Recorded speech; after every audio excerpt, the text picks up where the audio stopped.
பார்க்க போற டாபிக் என்ன அப்படின்னா தோற்ற எடை. என்ன பார்க்க போறோம்? தோற்ற எடை. இந்த தோற்ற எடையை நம்ம தெளிவா புரிஞ்சுக்கணும். என்னன்னு கேட்டீங்கன்னா, இப்ப நம்ம ஒரு வெயிட் மிஷின்ல ஏறி வெயிட் பாக்குறோம். ஓய்வு நிலையில வெயிட் மிஷின்ல ஏறி நின்று வெயிட் பாக்குறோம்.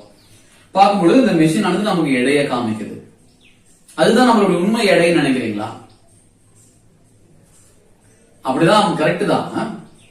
இயற்பியல் படி நீங்க அந்த வெயிட் மிஷின்ல ஏறி நிக்கும் பொழுது நீங்க அந்த வெயிட் மிஷின் மேல ஒரு விசையை கொடுப்பீங்க. அதுதான் எடை, ஈர்ப்பியல் விசை. அப்ப இந்த மெஷின் என்ன பண்ணும் அப்படின்னா, அதற்கு சமமான ஒரு எதிர் விசையை உங்க மேல காமிக்கும். அந்த எதிர் விசைக்கு பேர் தான் தோற்ற எடை. எதிர் விசைக்கு பேர் தான் என்னது? தோற்ற எடை. அந்த தோற்ற எடையை தான் அந்த மெஷின் காமிக்கும். ஓய்வு நிலையில் இருக்கும் பொழுது உங்களுடைய உண்மை எடை, கீழ் நோக்கி செயல்பட்ட உங்களுடைய உண்மை எடையும் மேல் நோக்கி செயல்பட்ட அந்த தோற்ற எடையும் சமமாக இருக்கும். அதனால நீங்க கவலையப்பட வேண்டாம். மெஷின் காமிக்கிற அந்த தோற்ற எடை தான் உங்களுடைய உண்மையான எடை. கவலைப்படாத, பயப்படாத. ஆனா அதுவே நீ ஒரு லிப்டுக்குள்ள மேல் நோக்கி போறன்னு வச்சுக்கோங்களேன், மேல் நோக்கி போகும் பொழுது உன்னுடைய தோற்ற எடையானது அதிகரிக்கும். அதே லிப்ட்ல இருந்து நீ கீழ் நோக்கி வரும் பொழுது உன்னுடைய தோற்ற எடையானது குறையும். சார் உண்மையாவா? ஆமா. அதே வெயிட் மிஷின்ல லிப்டுக்குள்ள வெயிட் மிஷின் எடுத்துட்டு போய் நீ பார்த்தனா, மேல் நோக்கி போகும் பொழுது உன் எடை அதிகமா காமிக்கும், கீழ் நோக்கி வரும் பொழுது உன் எடையை கம்மியா காமிக்கும். அப்போ உண்மை எடைக்கும் தோற்ற எடைக்கும் மாறுபாடு உண்டு. இயங்கும் பொழுது ஓய்வு நிலையில் சமம். எப்படின்னு பாப்போமா? சரி வாங்க. ஃபர்ஸ்ட் என்ன அப்படின்னா, ஓய்வு நிலை.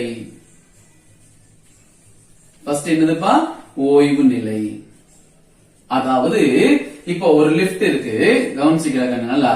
ஒரு லிப்ட், இந்த லிப்டுக்குள்ள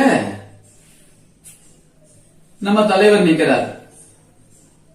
லிப்டுக்குள்ள நம்ம தலைவர் நிக்கிறார். சரியா? நிக்கும் பொழுது இவருடைய எடையானது கீழ் நோக்கி செயல்படுமா? இவருடைய எடை கீழ் நோக்கி செயல்படும். உண்மை எடை W அப்படின்னா உண்மை எடை. எங்கெல்லாம் W போறணும் அது உண்மை எடை ஞாபகம் வச்சுக்கணும். Okay, super. இந்த எடைக்கு கீழ் நோக்கி விசைக்கு சமமான எதிர் விசை நியூட்டனின் மூன்றாம் விதி.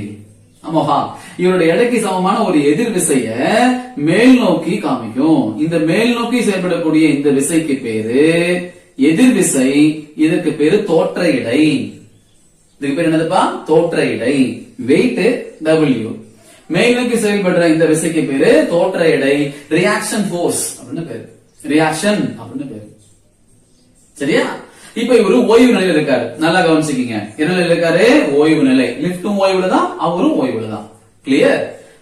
இவர் மேல ரெண்டு விசைகள் செயல்படுதா? அப்ப தொகுபயன் விசை கண்டுபிடிக்கலாமா? தொகுபயன் விசைனா என்ன அர்த்தம்? இரண்டு விசைகளின் வெக்டர் கூடுதல், அவ்வளவுதான். இப்ப தொகுபயன் விசை பாருங்க. F தொகுபயன் விசை. நியூட்டனின் இரண்டாம் விதிப்படி F ma வா? M into A. இதுதான் தொகுபயன் விசை. இது எதற்கு சமமா இருக்கும் அப்படின்னா, இரண்டு விசைகளின் கூடுதலுக்கு சமமாக இருக்கும். என்னென்ன விசை இருக்கு? ஒன்னு W, இன்னொன்னு என்னப்பா இருக்கு? R. So plus R. ஆனா தம்பிகளா, பசங்களா, மறந்துடாதீங்க, இந்த R இந்த விசைக்கு எதிராக செயல்படுகிறது. அதனால மைனஸ் R. அப்போ என்ன எழுதலாம் நீங்க?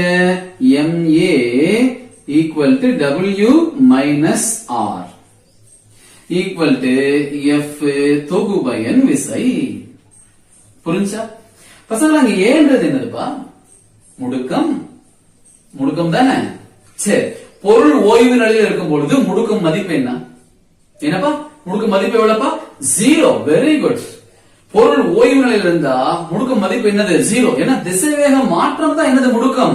இயங்கினாதான் திசைவேகமே மாறும். கரெக்டா இல்லையா? அதனால ஓய்வு நிலையில் இருந்தா பொருளோட முடுக்கம் 0. சோ இங்கு இங்கு இங்கு நல்லா கவனிச்சுக்கணும். ஏனுடைய மதிப்பு 0. என் மதிப்பு என்ன வருது? 0. சூப்பர். புரிஞ்சா? பார். இப்ப ஏ மதிப்பு 0 ஆயிடுச்சுன்னா இது சமன்பாட்டுல போடுங்க. இந்த சமன்பாட்டுல போடுங்க. சரியா? இந்த சமன்பாட்டை சப்ஸ்டிட்யூட் பண்ணீங்கன்னா ஏக்கு பதிலா 0 போடலாமா? 0 into m, 0வால எதை பெருக்கினாலும் என்னதான் வரும்? 0 தான் வரும். சோ இந்த பகுதியே நமக்கு என்னவா மாறிடும்? 0வா மாறிடும். இந்த பகுதியே நமக்கு 0வா மாறிடும். மிச்சம் என்ன இருக்கு? w minus r, w minus r. இப்ப இந்த பக்கம் இருக்கிற மைனஸ் r இந்த பக்கம் கொண்டு வந்துருங்க. என்னவா மாறிடும்? பிளஸ்ஸா மாறிடுமா? அப்போ r equal to w. Okay, r என்னது? தோற்ற எடை. குட். w என்னது? உண்மையான எடை. Very good, very good. இரண்டும் சமம். எப்ப சார்? ஓய்வு நிலையில் இருக்கும் பொழுது. அப்ப பொருளானது ஓய்வு நிலையில் இருக்கும் பொழுது முடுக்கம் சுழியாவதால் தோற்ற எடையும் உண்மை எடையும் சமம். சரியா? குட். அடுத்து வாங்க. தலைவர் மின்தூக்கில ஓய்வு நிலையில் இருந்தார் இல்லையா? அப்போ அவருடைய தோற்ற எடை உண்மை எடை சமமாயிருச்சு. இப்ப மின்தூக்கி மேல் நோக்கி இயங்குது. நம்ம தலைவரை மேல தூக்கி போகுது மின்தூக்கி. பாருங்க, மின்தூக்கி லிப்ட் பா, லிப்ட். நம்ம தலைவர் ஆசிஷுவல் உள்ள நின்னுட்டு இருக்காரு. தலைவர் ஆசிஷுவல் உள்ள நின்னுட்டு இருக்காரு. இவருடைய உண்மையான எடை W கீழ் நோக்கி செயல்படும் தெரியும். அடுத்து இவருடைய எதிர்விசை ரியாக்ஷன் அது என்ன பண்ணும்? மேல் நோக்கி செயல்படும். மேல் நோக்கி செயல்படுறது என்ன எடுத்துக்குவீங்க? ரியாக்ஷன், தோற்ற எடை. இப்ப இந்த மின்தூக்கியானது மேல் நோக்கி சென்று கொண்டிருக்கிறது. எவ்வளவு முடுக்கத்துல போகுதுன்னா A அப்படின்ற முடுக்கத்துல மின்தூக்கி மேல் நோக்கி போயிட்டு இருக்கு. அப்படி போகும் பொழுது அவருடைய எடை, தோற்ற எடை அதிகமாகுமா குறையுமா? பாப்போமா? பாப்போம் வாங்க. தொகுபயன் விசை எழுதலாமா? தொகுபயன் விசை எப்படி எழுதுவீங்க? F தொகுபயன் விசைன்னு எழுதிடலாம். தட் இஸ் ஈக்குவல் டு இரண்டாம் விதிப்படி m into a. இத மறந்துடக்கூடாது. தட் இஸ் ஈக்குவல் டு பசங்களா இங்க வந்து மேல் நோக்கி போறதுனால ஃபர்ஸ்ட் என்ன பண்றீங்க? r எழுதிக்கீங்க. அடுத்த விசை வந்து கூட்டணும் இல்லையா? w கூட்டிக்கீங்க. ஆனா எதிர் திசை செயல்படுறதுனால கண்டிப்பா மைனஸ் சைன் வந்துடும். புரிஞ்சா? சரி வாங்க வாங்க. அப்ப MA equal to R plus into minus minus R minus W. இப்போ ஒண்ணு இல்ல, W இங்க கொண்டு வந்துருங்க, W கொண்டு வந்துருங்க, R அங்கேயே வச்சுக்கீங்க. சரி பாரு.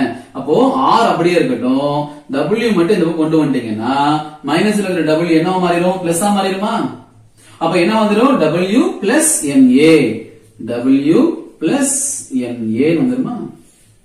புரிஞ்சா? புரிஞ்சா?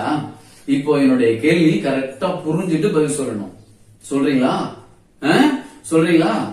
இந்த R ஓட மதிப்பு W க்கு சமமா W விட அதிகமா இருக்குமா? வெரி குட் பா. W விட அதிகமா இருக்கும். இங்க R ஓட மதிப்பு தான் அதிகம். ஏன் கேளுங்களேன், உண்மை எடையோட இன்னொரு மதிப்பு கூட்டி இருக்கும். அதனால தோற்ற எடை மதிப்பு தான் உண்மை எடையோட அதிகமாக இருக்கும். உதாரணம் சொல்லி தரட்டுமா? ஈஸியா புரியும் பாருங்களேன். உதாரணத்துக்கு தலைவரோட வெயிட் வந்து 10ன்னு வச்சுக்கீங்க. ஒரு பேச்சு வச்சுக்கீங்களேன். இப்ப MA இருக்குல்ல, அந்த MA உடைய மதிப்பு வந்து ஒரு 5ன்னு வச்சுக்கீங்க. ஒரு உதாரணத்துக்கு தானே. அப்ப உனக்கு என்ன வரும் அப்படின்னா R ஓட மதிப்பு என்ன இருக்கு? W plus MA வா? இப்ப W எவ்வளவுப்பா இருக்கு? 10. MA எவ்வளவுப்பா இருக்கு? 5. அப்ப W plus MA R மதிப்பு எவ்வளவுப்பா வருது? 15 வந்துருதா? ரைட்டா? ஆனா W மதிப்பு தான் உண்மை எடை எவ்வளவு இருக்கு? 10. ஆனா தோற்ற எடை எவ்வளவு வந்திருக்கு? 15. அப்ப இதுல இருந்து என்ன புரிஞ்சுக்கலாம்? லிப்ட் மேல் நோக்கி போகும் பொழுது, மேல் நோக்கி இயங்கும் பொழுது R ஓட மதிப்பு தான் W விட அதிகமாக இருக்கும். அதாவது தோற்ற எடை உண்மை எடையை காட்டிலும் அதிகமாக இருக்கும். இப்ப மேல போறப்ப வெயிட்டா இருக்க மாதிரி இருக்கும். லிப்ட்ல போறப்ப ஃபீல் பண்ணிருப்பல்ல, கொஞ்சம் அப்படியே வெயிட்டா போற மாதிரி இருக்கும். Very good. அடுத்து மின்தூக்கி கீழ் நோக்கி இயங்கும் பொழுது, மின்தூக்கி என்ன பண்ணுது? கீழ் நோக்கி இயங்குது. இப்ப வெயிட் என்ன சார் ஆகும்? பாப்பா வாங்க. இப்ப அதே மின்தூக்கி தான்ப்பா, அதே மின்தூக்கி உள்ள நம்ம தலைவர் வழக்கம் போல நம்ம தலைவர் சிரிச்சுக்கிட்டே உள்ள நின்றுட்டு இருக்காரு. இவருடைய உண்மையான எடை வந்து W கீழ் நோக்கி செயல்படும். அவருடைய தோற்ற எடை வந்து R அப்படின்னு சொல்லுவோம். ரியாக்ஷன் அது சமமாக மேல் நோக்கி செயல்படும். இப்ப என்ன ஆகும்னா இவர் கீழ் நோக்கி இயங்குறார். மின்தூக்கி கீழ் நோக்கி இயங்குது.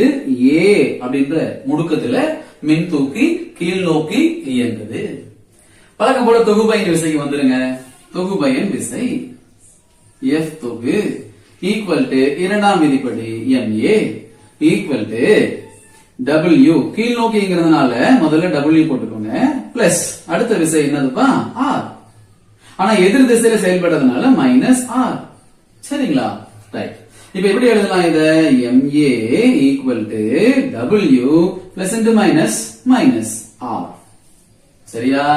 இப்போ உனக்கு என்ன வேணும்னா R கண்டுபிடிக்கணும். தோற்ற எடை தான் வேணும் இல்லையா? கவனமா கவனிச்சுக்கீங்க. R இங்க கொண்டு வந்துருங்கப்பா. MA அங்க கொண்டு போயிருங்கப்பா. அப்ப R இங்க கொண்டு வந்துட்டா மைனஸ்ல இருக்கிறது என்னவா மாறிடும்பா? பிளஸ்ஸா மாறிடும். Equal to W எழுதிக்கப்பா. எழுதிக்கோ. MA அங்க போயிட்டு என்னவா மாறிடும்? மைனஸா மாறிடும். Minus MA. தம்பிகளா கரெக்டா பதில் சொல்லுங்க. இப்போ தோற்ற எடை உண்மை எடைக்கு சமமா இருக்குமா, அதிகமா இருக்குமா, கம்மியா இருக்குமா? என்னப்பா கம்மியா இருக்குமா? எப்படி? ஆமாப்பா மைனஸ் இருக்குல்ல. Very good very good. போன கேஸ்ல பிளஸ் ஆச்சு அதிகமாச்சுன்னு சொன்னோம். இதுல மைனஸ் பண்ணிருக்கோம்ல, அப்ப கம்மியா தானே ஆகும். கரெக்ட் தானே? சரி, இதுக்கு ஒரு உதாரணம் சொல்லி தரட்டுமா? அதேதான் உதாரணம். இங்க பாருங்க, உண்மை எடைய 10ன்னு வச்சுக்கோங்க. ஓய்வு நிலையில இருந்த பொழுது உண்மை எடை 10ன்னு வச்சுக்கோங்க. அந்த MAவோட மதிப்பு 5ன்னு வச்சுக்கோங்க. இப்போ R மதிப்பு என்ன சார் ஆகும்னு கேட்டீங்கன்னா R equal to W எவ்வளவுப்பா? 10. MA எவ்வளவுப்பா? 5. 10 minus 5 எவ்வளவுப்பா வரும்? 5. இப்போ தோற்ற எடை மதிப்பு எவ்வளவுப்பா வந்திருக்கு? 5. உண்மையான எடை எவ்வளவு கண்ணு? 10. கம்மியா இருக்கா? புரியுதா உனக்கு?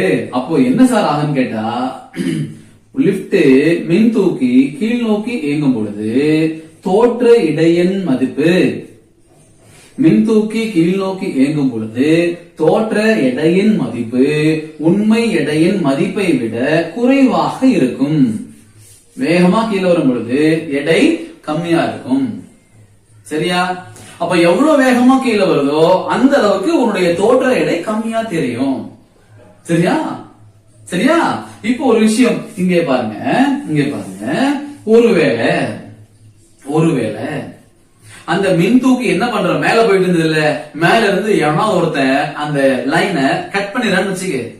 மின் தூக்கி அங்கிருந்து தொப்புன்னு விழுது.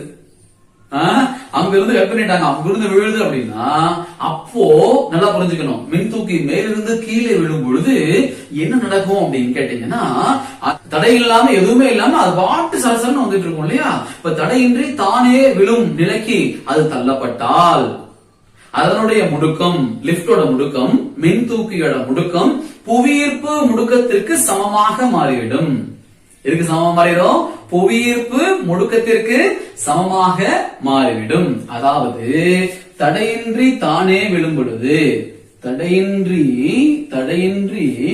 விழும் பொழுது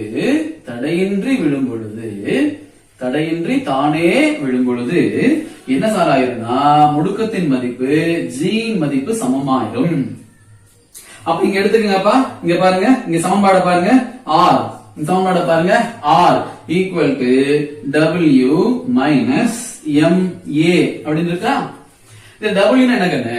வெயிட் தானே. வெயிட் ஃபார்முலா ஞாபகம் இருக்கா? எடைக்கு ஃபார்முலா ஞாபகம் இருக்கா? mg. ஞாபகம் இருக்கா? Very good very good. Weight formula என்னப்பா? mg. வெயிட் உடைய ஃபார்முலா mg மைனஸ் MA.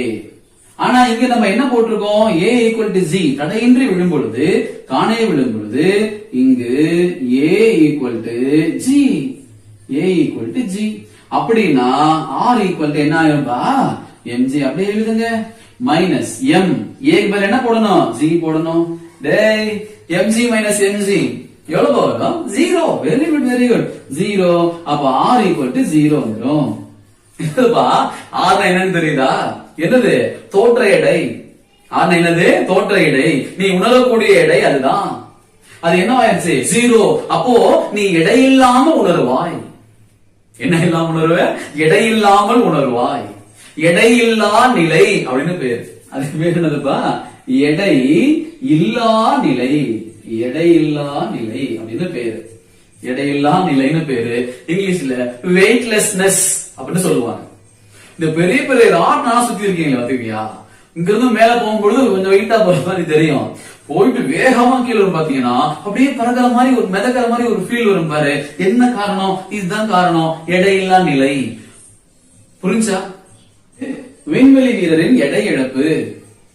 இப்ப பூமியை சுற்றி விண்கலம் சுத்தி வந்துட்டு இருக்கு. அந்த விண்கலத்துக்குள்ள விண்வெளி வீரர்கள் இருப்பாங்க. வீரர்கள் மிதந்துகிட்டு இருப்பாங்க. ஆமா தானே? எடையெல்லாம் மிதக்கிற மாதிரி உனக்கு தெரியும். நமக்கு எல்லாம் என்ன சொல்லி கொடுத்திருப்பாங்கன்னா, டே அங்க ஈர்ப்பு விசை இல்ல, அதனால அவங்க மிதக்குறாங்க அப்படின்னு சொல்லி கொடுத்திருப்பாங்க. ஆமாவா? ஆனா உண்மையான காரணம் அதுவல்ல. சார் அப்படியா? ஆமாப்பா, உண்மையான காரணம் அது இல்ல கண்ணு. என்ன பிரச்சனை? இப்ப நம்ம இடையில இப்ப சொன்னோம் இல்லையா, மின் தூக்கி கீழ் நோக்கி விழும் பொழுது மேல லிப்ட் யாராவது கட் பண்ணிட்டாங்க அப்படின்னா தடை இல்லாமல் தானே விழும். அப்ப புவியீர்ப்பு முடுக்கத்திற்கு அதனுடைய முடுக்கம் சமமாயிரும். அப்போ அதனுடைய தோற்ற எடை என்னவாயிரும்? 0 ஆயிரும். சொன்ன ஞாபகம் இருக்கா? தோற்ற எடை 0 ஆயிடுச்சுன்னா அவர் எடையில்லா நிலையை உணர்வார். அதனால மிதக்கிற மாதிரி ஃபீல் நமக்கு. அதனால மிதக்கிறா. புரிஞ்சா? Very good very good. இப்ப என்ன சார் ஆகுதுன்னா, பூமியை சுற்றி நல்லா கவனிங்க. இப்ப என்னன்னா, பூமி இருக்கு, பூமியை சுற்றி விண்வெளி வீரர்கள் விண்கலன்களை சுத்தி வராங்க. விண்கலன் ஒரு குறிப்பிட்ட வேகத்துல, சுற்றி இயக்க வேகத்துல சுத்திக்கிட்டு இருக்கும். அதுக்கு ஒரு குறிப்பிட்ட முடுக்கம் இருக்கும். விண்கலனுக்கு உள்ள இருக்கக்கூடிய நம்ம விண்வெளி வீரர்களும் அதே வேகத்திலையும் அதே முடுக்கத்திலையும் சுத்தி வந்து கொண்டிருப்பார்கள். புரிஞ்சா? அப்போ விண்கலனுடைய முடுக்கமும் நம்ம விண்வெளி வீரர்களுடைய முடுக்கமும் என்ன ஆயிருது? சமமாயிருது. எப்போ 2 முடுக்கம் சமமாகுதோ ஆட்டோமேட்டிக்கா அவங்களுடைய தோற்ற எடை மதிப்பு என்ன ஆயிரும்? 0 ஆயிரும். Very good very good. தோற்ற எடை மதிப்பு என்ன ஆயிரும்? 0 ஆயிரும். அப்ப அவர்கள் எடையில்லாத நிலையை உணருவார்கள். எடையில்லாத நிலையை உணருவார்கள். அதுதான் விண்வெளி வீரர்களினுடைய எடை இழப்பு அப்படின்னு சொல்றோம். அதனாலதான் விண்வெளி வீரர்கள் மிதக்கிறாங்க. மற்றபடி ஈர்ப்பு விசை இல்லாததான் மிதக்கிறாங்க அப்படின்னு சொல்ற காரணம் தப்பு. ஓகே.